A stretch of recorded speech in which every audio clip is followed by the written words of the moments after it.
आपल्या समोर आलं. आपण सगळ्यांनी टीव्हीच्या माध्यमातून बघितलं की राष्ट्रवादीचे सर्वोच्च नेते किंवा अध्यक्ष महाराष्ट्र राज्याचे उपमुख्यमंत्री अजितदादाच्या मुलाचा पराक्रम आपण सगळ्यांनी बघितला. एक बाप मुलासाठी किती खोटं बोलतोय हे देखील आपण बघितलं. आता राष्ट्रवादीला काही नवीन नाही आहे. याच पल्यावर नाट्यावरचा 70,000 कोटीचा भ्रष्टाचार आपण बघितला. परवा आपण बघितलं की मुंडे साहेबांनी कोणाची सुपारी कशी दिली हे चित्र बघितलं.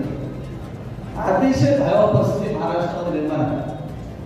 आणि सत्य आहे की अनेक पत्रकार किंवा इतर मान्यवर चर्चा करतात की खऱ्या अर्थाने निवडणुकीच्या अगोदर ती घोटाळे कसे बाहेर आले. म्हणजे खूप लोकांना चर्चा निश्चित आहे. माझा संशय वेगळा आहे. राष्ट्रवादीच्या नेत्यांनी त्यांचाच घात केला असं माझं म्हणणं आहे. कारण एकत्र आपण परवा बघितलं की अजितदादांची पत्रकार परिषदेमध्ये काही मान्यवर चेहरे आपल्यासमोर दिसले. पहिल्यांदा ते हसत होते, नंतर अति गंभीर झाले परिस्थिती. एवढं दुःख त्यांच्या चेहऱ्यावर दिसायला लागलं की ही घडलेली घटना अशी अजिबात नाही आहे. पण खरं महाराष्ट्र बघतोय बरेचशे बोलणारे मंत्री आहेत, त्यांना काही बंधनं निश्चित आहे. त्यामुळे मी जे आज बोलणार मग मी देवाशपथ खरं सांगून बोललो. काय होईल कारवाई होईल मला काही फरक पडणार नाही आहे. पण जे सत्य आहे ते मी बोलणार.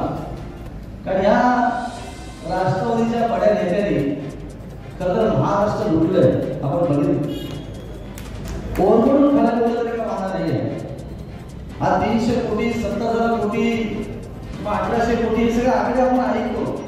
सर्वसामान्य माणसाला खरं विचार करण्याची गोष्ट आहे की एवढ्या कोटी नुसतं आपण लिहिलं तरी आपल्याला आश्चर्य वाटेल.